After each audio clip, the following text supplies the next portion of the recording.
Hi friends, சுவையான mutton Cola உருண்டை எப்படி செய்கிறதுன்னு பார்க்கலாம் வாங்க. ஒரு மிக்ஸி ஜாரில் கடையிலேயே நல்லா கடையில் கொத்துக்கறின்னு கேளுங்க, நல்லா கொத்தி தருவாங்க. அதை மிக்ஸி ஜாரில் போட்டு நல்லா ஒன் டைம் நல்லா ஃபைனாக கிரைண்ட் பண்ணிடுங்க. வேறு எதுவுமே போட வேண்டாம், வெறும் மட்டன் மட்டும்தான்.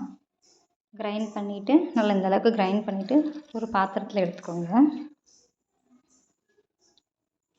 அது கூட ஒரு 1லேருந்து ஒரு 1.5 டீஸ்பூன் இஞ்சி பூண்டு பேஸ்ட்டு போட்டுக்கோங்க.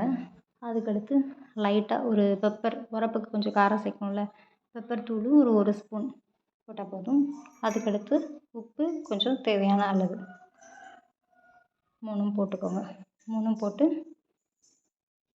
அதுக்கடுத்து ஒரு பெரிய சைஸ் வெங்காயத்தை நல்லா ஃபைனாக சோப் பண்ணி வச்சுக்கோங்க. அதையும் லைட்டாக ஆட் பண்ணிக்கோங்க. மல்லி இலை, கொத்தமல்லி இலை அதுவும் இருந்துச்சுன்னா கொஞ்சம் போட்டுக்கலாம் டேஸ்ட்டு. எனக்கு சின்ன பசங்க சாப்பிட்னா மல்லி இலை யூஸ் பண்ண மாட்டாங்க, அதனால் நான் விட்டுட்டேன்.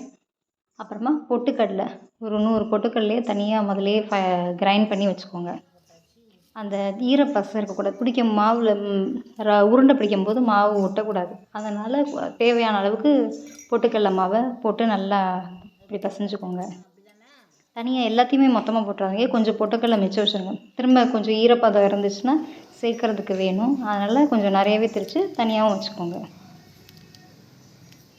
அப்புறம் உரப்புக்கு லைட்டாக கரம் மசாலா தூள் போட்டு கூட கொஞ்சம் நல்லா கிளறி வச்சுக்கோங்க.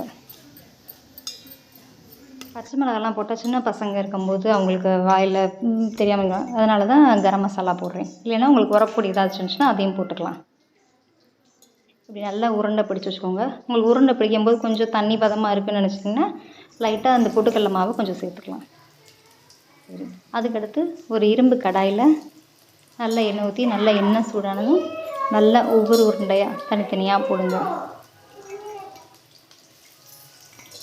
ஒரு 5லேருந்து ஒரு 6 உருண்டை போடுங்க.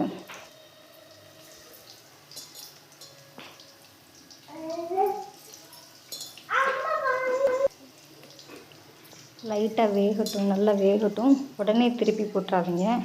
ஒரு 2 to 3 minutes அப்படியே லைட்டாக நல்லா ஸ்லோ ஃப்ளேம்லேயே வச்சுருங்க. நல்லா வேகட்டும். லைட்டாக கீழே லைட்டாக தள்ளி பார்த்திங்கன்னா லைட்டாக ப்ரௌனிஷாக மாறணும். லைட்டாவது ப்ரௌனிஷாக மாறினதுக்கப்புறமா தான் அந்த உருண்டையை நீங்கள் திருப்பி போடணும். இந்த அளவுக்கு ப்ரௌனிஷாக மாறிடுச்சு பார்த்திங்களா. இப்போ லைட்டாக ஒவ்வொரு உருண்டையாக உடைக்காமல் லைட்டாக ஒவ்வொரு உருண்டையாக இருக்கும். இன்னும் நல்லா ப்ரௌன் கலரில் வரணும். அதுக்கு அடுப்பை நல்லா ஸ்லோ ஃப்ளேம்லேயே வச்சுக்கோங்க. பார்த்திங்களா, இந்தளவுக்கு நல்லா ப்ரௌனிஷாக மாறிடுச்சு. எல்லா சைடும் நல்லா மாறிட்டான்னு பார்த்துட்டு எடுத்துங்க. அவ்வளோதான், சுவையான கோலா உருண்டை ரெடி ஆகிடுச்சு.